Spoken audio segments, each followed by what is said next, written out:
The Innocents Abroad by Mark Twain. Chapter 26. What is it that confers the noblest delight? What is that which swells a man's breast with pride above that which any other experience can bring to him? Discovery. To know that you are walking where none others have walked. That you are beholding what human eye has not seen before, that you are breathing a virgin atmosphere, to give birth to an idea, to discover a great thought, an intellectual nugget right under the dust of a field that many a brain plow had gone over before, to find a new planet, to invent a new hinge, to find the way to make the lightnings carry your messages, to be the first, that is the idea. To do something, say something, see something before anybody else. These are the things that confer a pleasure compared with which other pleasures are tame and commonplace, other ecstasies cheap and trivial. Morse, with his first message, brought by his servant the lightning. Fulton, in that long-drawn century of suspense, when he placed his hand upon the throttle valve, and lo, the steamboat moved. Jenner, when his patient with the cow's virus in his blood walked through the smallpox hospitals unscathed.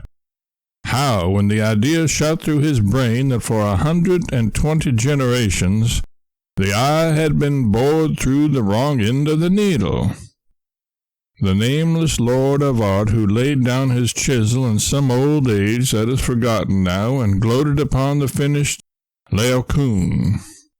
Daguerre, when he commanded the sun, riding in the zenith, to print the landscape upon his insignificant silvered plate, and he obeyed. Columbus in the Pinta's shrouds, when he swung his hat above a fabled sea and gazed abroad upon an unknown world.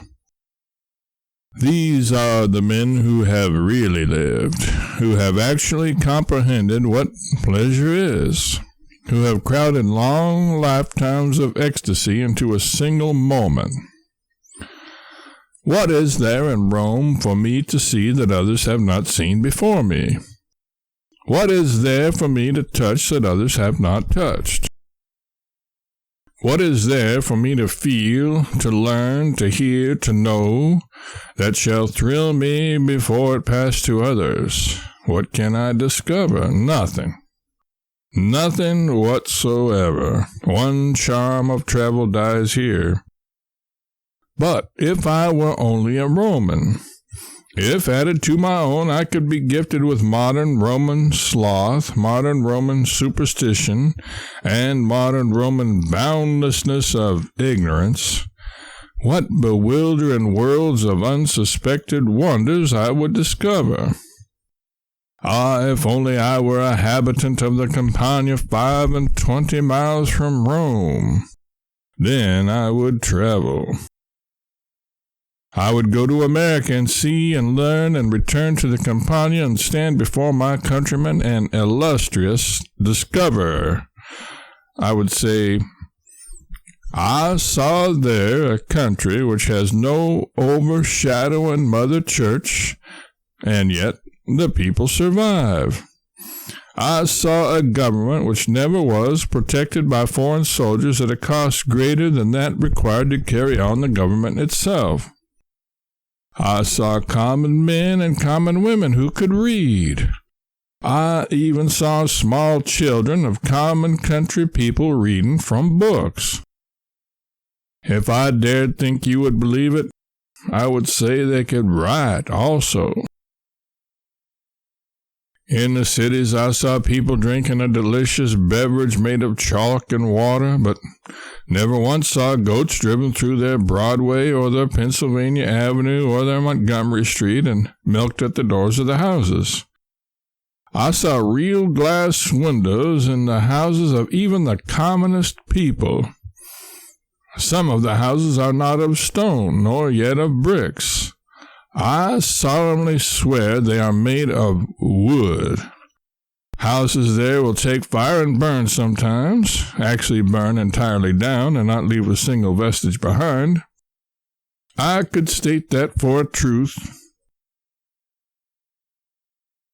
Upon my deathbed. And as a proof that the circumstance is not rare, I aver that they have a thing which they call a fire engine, which vomits forth great streams of water, and is kept always in readiness, by night and by day, to rush to houses that are burning.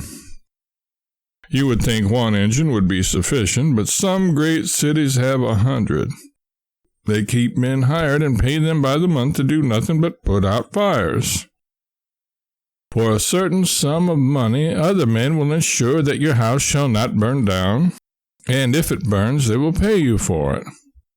There are hundreds and thousands of schools, and anybody may go and learn to be wise like a priest.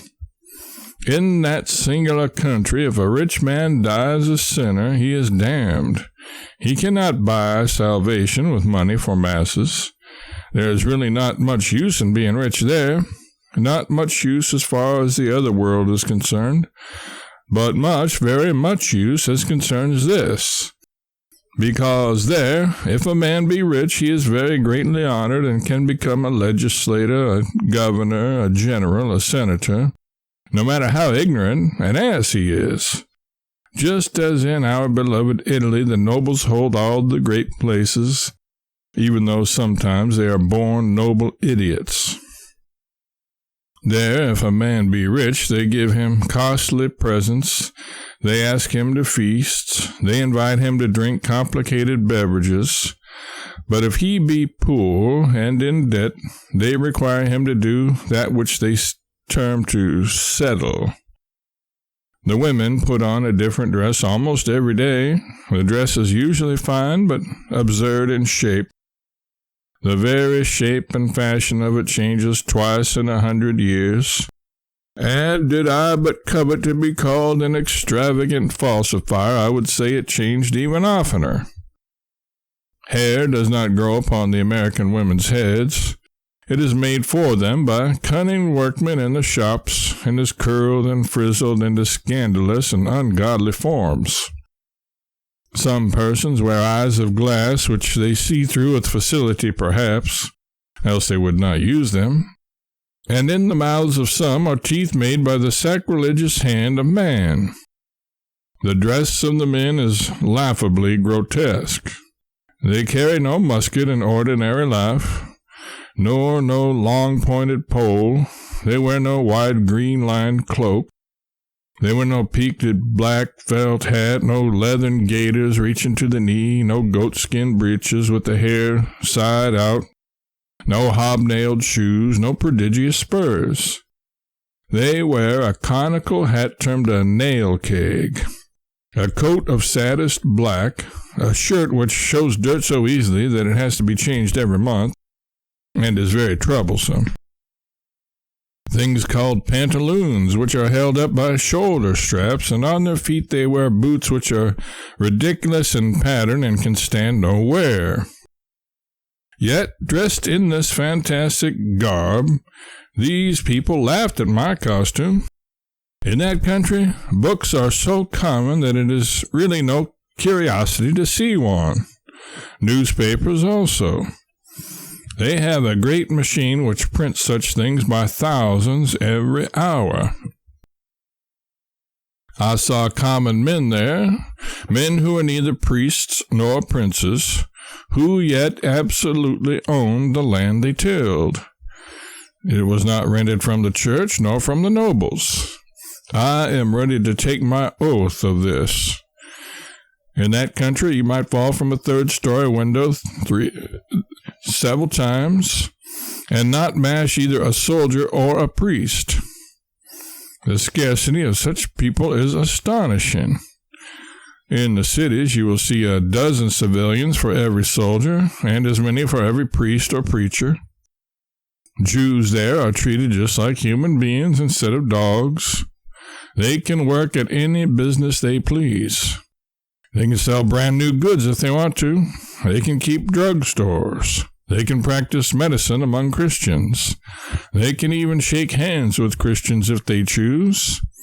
They can associate with them just the same as one human being does with another human being.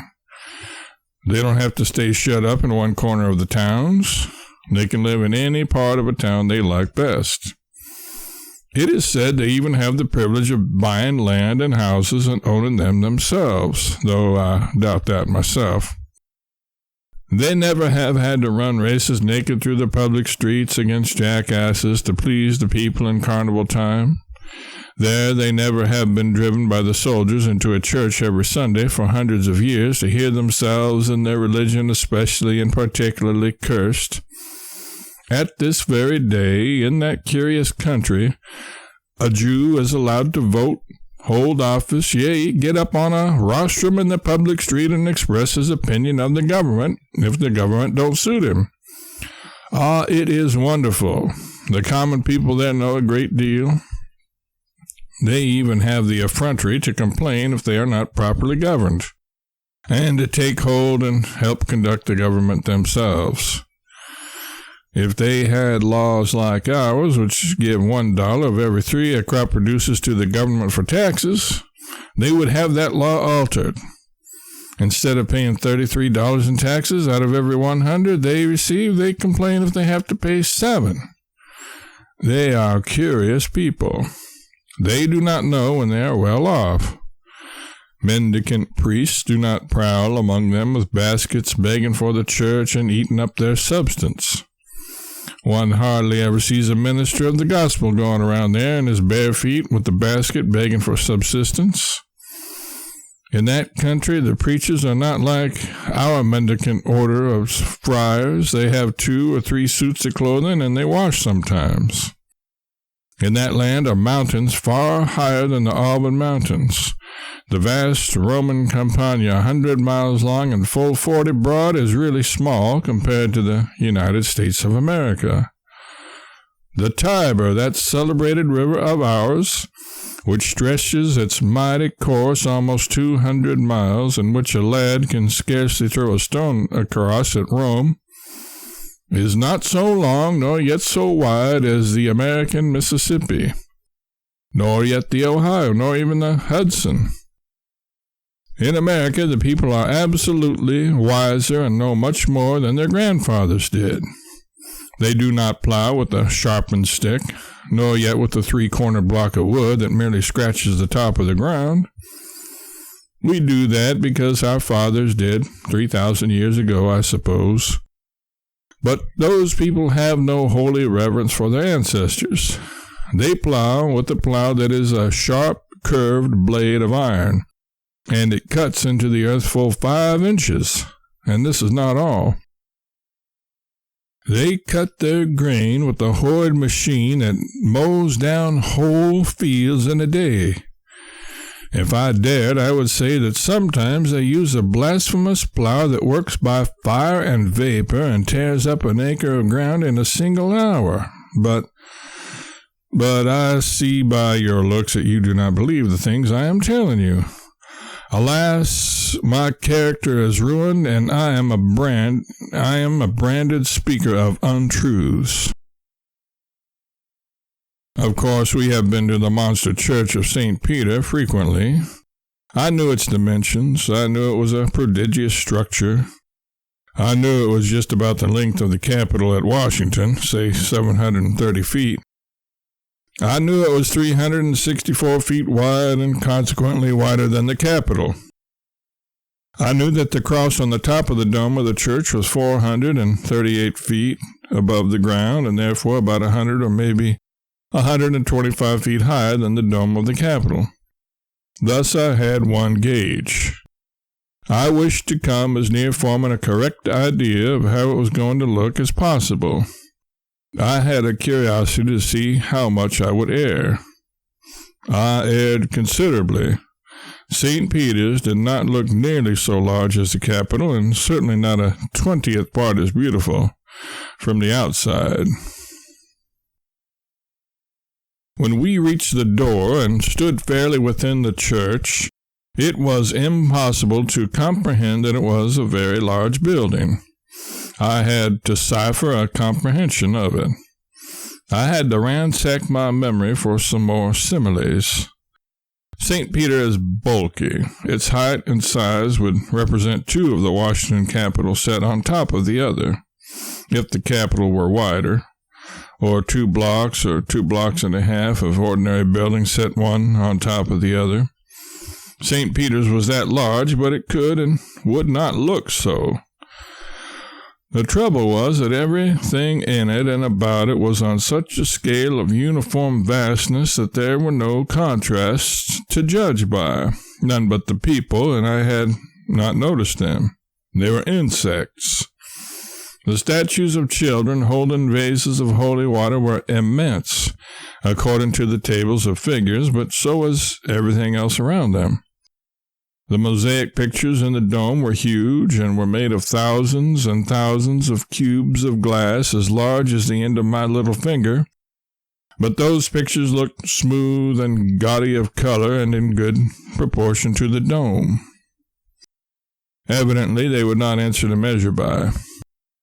Away down toward the far end of the church, I thought it was really clear at the far end, but discovered afterward that it was in the center, under the dome, stood the thing they called the baldacchino, a great bronze pyramidal framework like that which upholds a mosquito bar.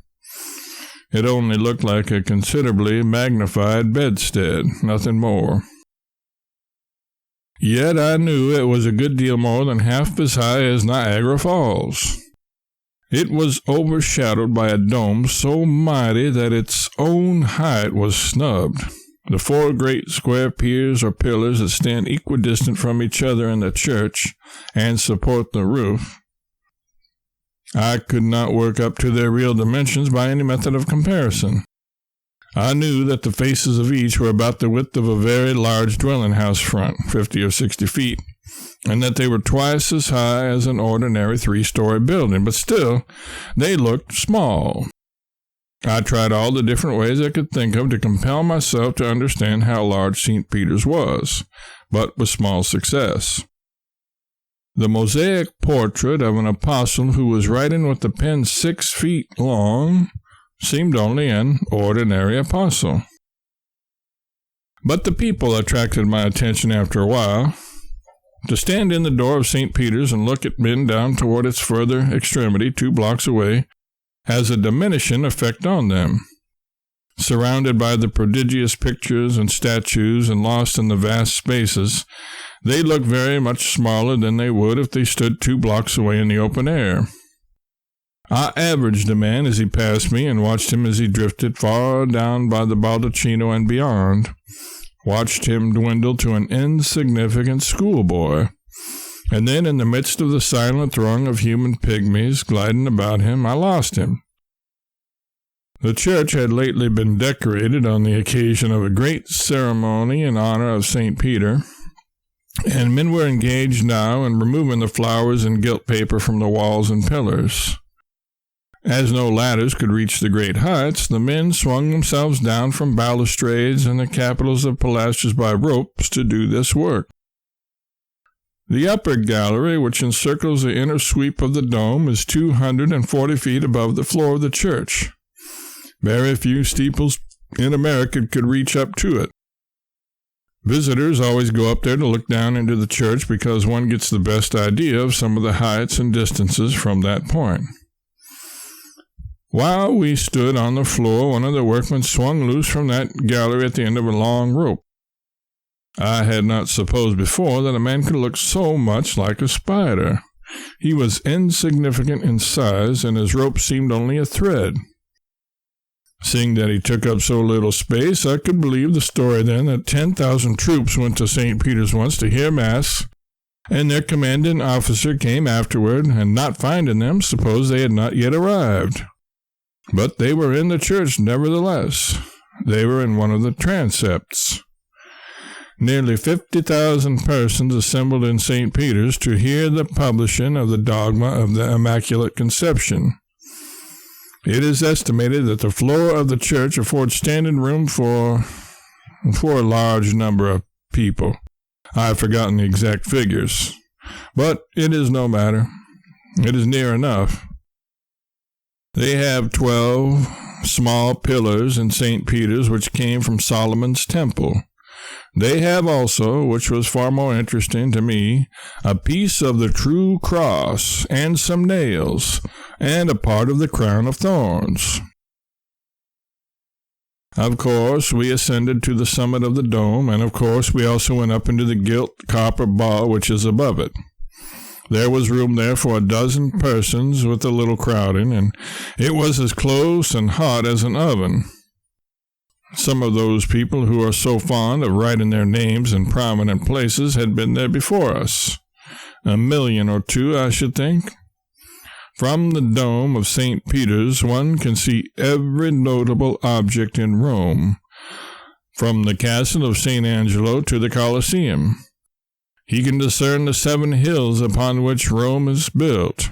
He can see the Tiber and the locality of the bridge which Horatius kept in the brave days of old, when Lars Porsena attempted to cross it with his invading host.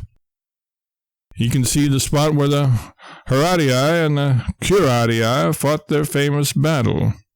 He can see the broad green Campagna stretching away toward the mountains, with its scattered arches and broken aqueducts of the olden time, so picturesque in their gray ruin and so daintily festooned with vines. He can see the Alban Mountains, the Apennines, the Sabine Hills, and the blue Mediterranean. He can see a panorama that is varied, extensive, beautiful to the eye, and more illustrious in history than any other in Europe. About his feet is spread the remnant of a city that once had a population of 4 million souls, and among its massed edifices stand the ruins of temples, columns, and triumphal arches that knew the Caesars and the noonday of Roman splendor. And close by them, in unimpaired strength, is a drain of arched and heavy masonry that belonged to that older city which stood there before Romulus and Remus were born or Rome thought of.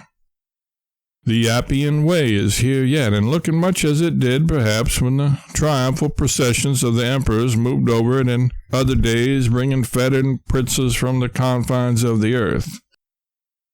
We cannot see the long array of chariots and mail-clad men laden with the spoils of conquest, but we can imagine the pageant, after a fashion.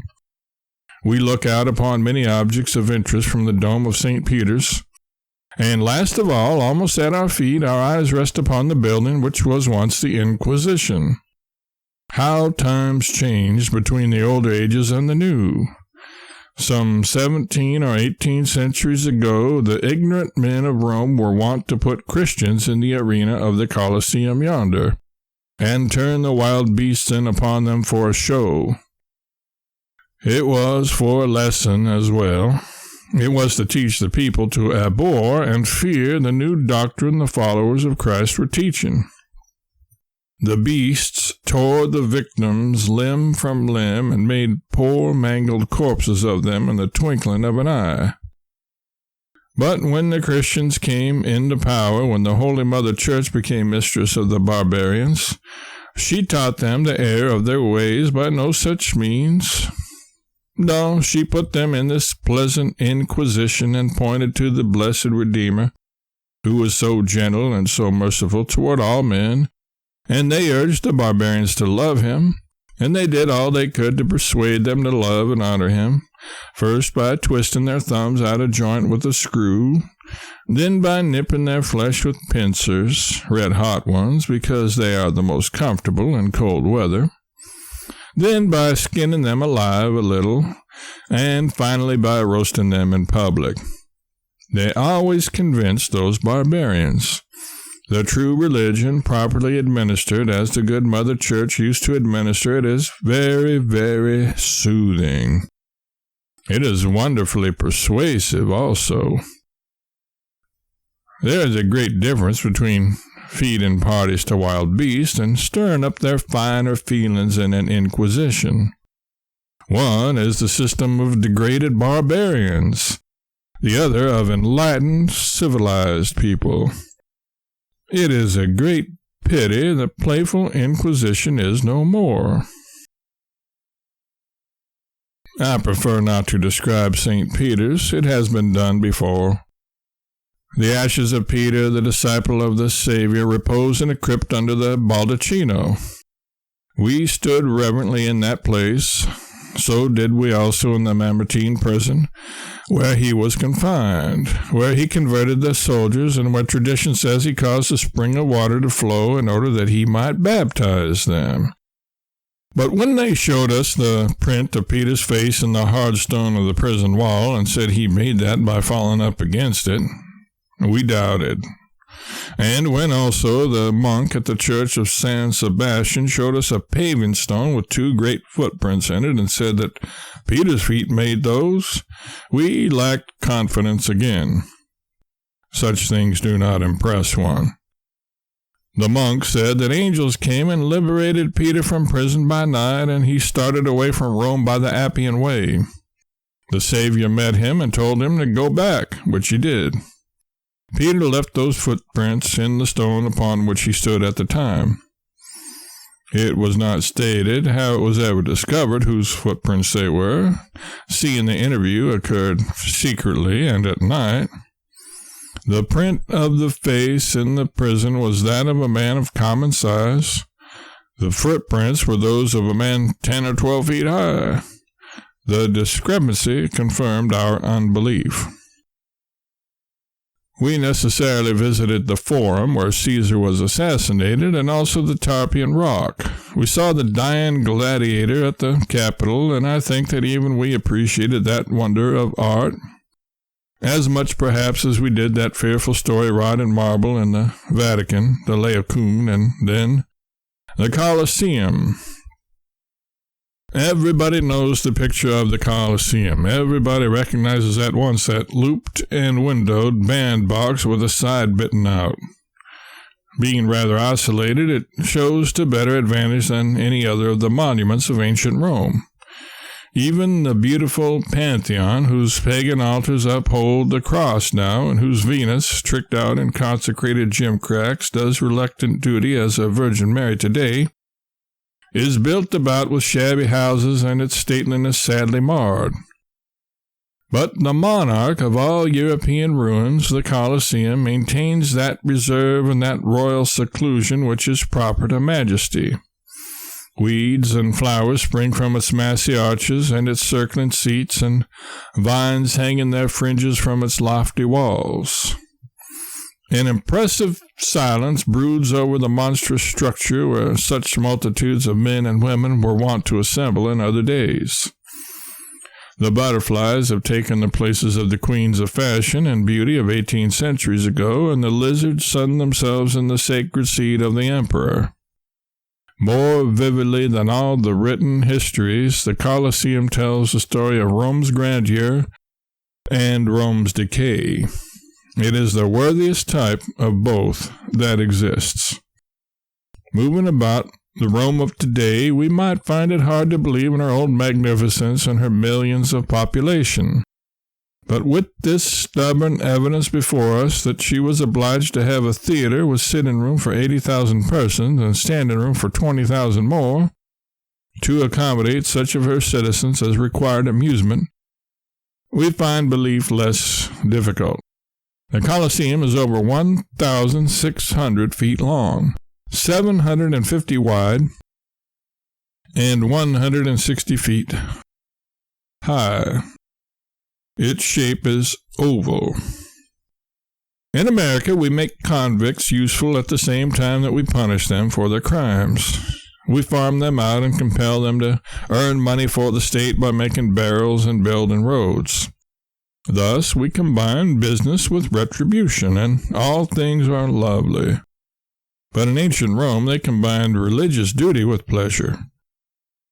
Since it was necessary that the new sect called Christians should be exterminated, the people judged it wise to make this work profitable to the state at the same time and entertaining to the public. In addition to the gladiatorial combats and other shows, they sometimes drew members of the hated sect into the arena of the Colosseum and turned wild beasts in upon them. It is estimated that 70,000 Christians suffered martyrdom in this place. This has made the Colosseum holy ground in the eyes of the followers of the Savior. And well it might, for if the chain that bound a saint and the footprints a saint has left upon a stone he chanced to stand upon be holy, surely the spot where a man gave up his life for his faith is holy.